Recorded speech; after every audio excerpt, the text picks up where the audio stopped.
ગુજરાતભરની અંદર સૌ કોઈ જાણે છે કે અત્યારે વરસાદ જે છે પડી રહ્યો છે, પરંતુ જેટલી તકલીફ આદિવાસી વિસ્તારમાં પડી રહી છે એટલી તકલીફ તો અત્યારે ક્યાંય પણ નથી. આવું અમે એટલે કહી રહ્યા છીએ કે છોટા ઉદેપુરના નસવાડીના એક ગામની અંદર રસ્તો તૂટી ગયો છે અને ત્યાં 108 પહોંચે એવી વ્યવસ્થા પણ કોઈ પણ પ્રશાસન દ્વારા કરવામાં નથી આવી. શું ને સમગ્ર મામલો તો એના વિશે વિગતે ચર્ચા કરીએ. નમસ્કાર, આપ જોઈ રહ્યા છો નિર્ભય ન્યૂઝ. હું છું આપની સાથે પ્રથમ મોદી. ગુજરાત પોતાના આદિવાસી પટ્ટાને કારણે અવનવાર ચર્ચામાં રહેતું હોય છે, કેમ કે આદિવાસી વિસ્તારમાં વિકાસ તો બતાવવામાં આવે છે, પરંતુ આ વિકાસ ખાલી માત્ર કાગળ ઉપર જ હોય છે. આ વાત અત્યારે એટલે સાબિત થાય છે કેમ કે જે અત્યારે છોટા ઉદેપુરની અંદર નસવાડી જે વિસ્તારોમાં જે વરસાદ પડ્યો અને વરસાદ પછી જે ત્યાંના અમુક ગામો હતા, જે ચોરમલ ગામ જે સામે આવ્યું, ત્યાં અત્યારે જે આવવા જવાનો જે મુખ્ય રસ્તો હતો એ તૂટી ગયો અને હવે આના જ કારણે ત્યાંના ગ્રામ્યજનો ભારે હાલાકીનો સામનો કરી રહ્યા છે. ગ્રામ્યજનનો આક્ષેપ એવો છે કે જે તે સમયે આ બ્રિજ બનાવવામાં આવતો હતો, જે રસ્તો બનાવવામાં આવતો હતો, એ સમયે યોગ્ય કાર્યવાહી એમાં થઈ નથી, યોગ્ય માલ સામાનનો ઉપયોગ થયો નથી.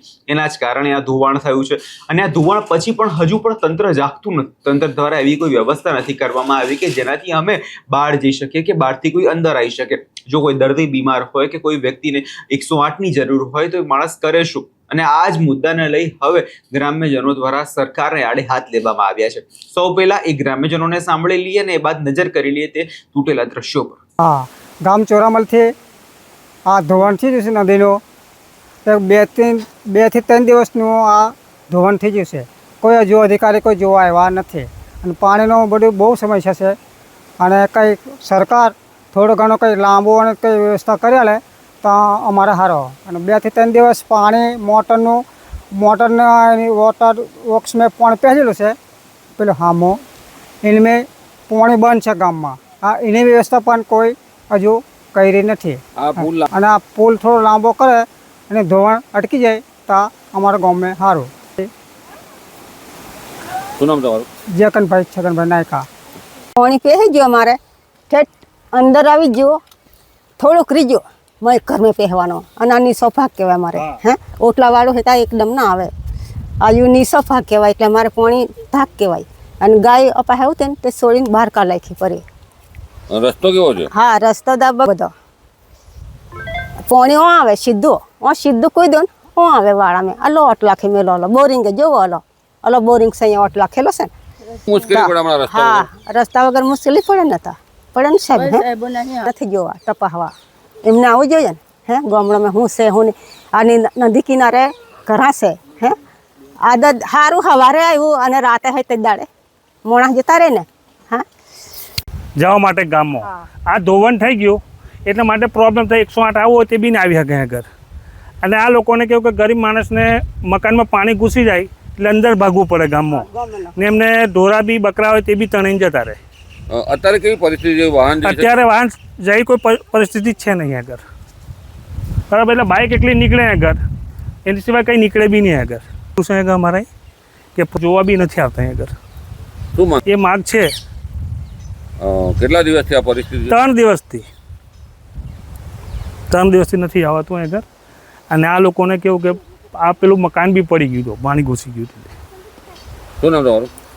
મારું નામ વનરાજસિંહ. હા, ગામ ચોરામલથી આ ધોવાણ થઈ ગયું છે નદીનો. 2 થી 3 દિવસનું આ ધોવાણ થઈ ગયું છે. કોઈ હજુ અધિકારી કોઈ જોવા આવ્યા નથી અને પાણીનો બધું બહુ સમસ્યા છે. અને કંઈ સરકાર થોડો ઘણો કંઈ લાંબો અને કંઈ વ્યવસ્થા કરી લે તો અમારે સારો. અને 2 થી 3 દિવસ પાણી મોટરના વોટર વર્ક્સ મેં પાણી પહેરેલું છે પેલું હામો, એની પાણી બંધ છે ગામમાં. આ એની વ્યવસ્થા પણ કોઈ હજુ કરી નથી.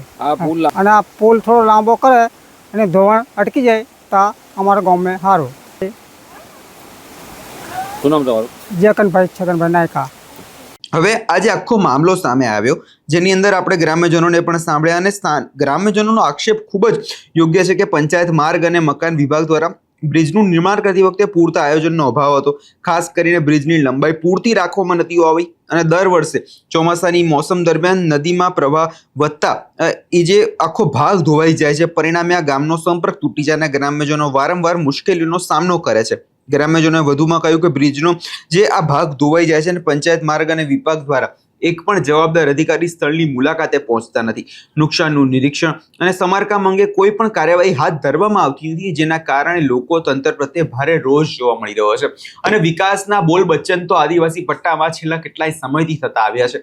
હવે આખા પ્રકરણ લઈ આગામી દિવસોમાં જોવાનું એ રહેશે કે હવે ગ્રામ્યજનો દ્વારા જે ઉગ્ર ચીમકી ઉચ્ચારવામાં આવી છે એના પછી તંત્ર જાગે છે કે કેમ. તમને શું લાગે છે કમેન્ટ બોક્સમાં ચોક્કસથી જણાવજો. અમારી ચેનલ નિર્ભય ન્યૂઝ લાઇક, શેર અને સબસ્ક્રાઇબ કરવાનું ભૂલશો નહીં.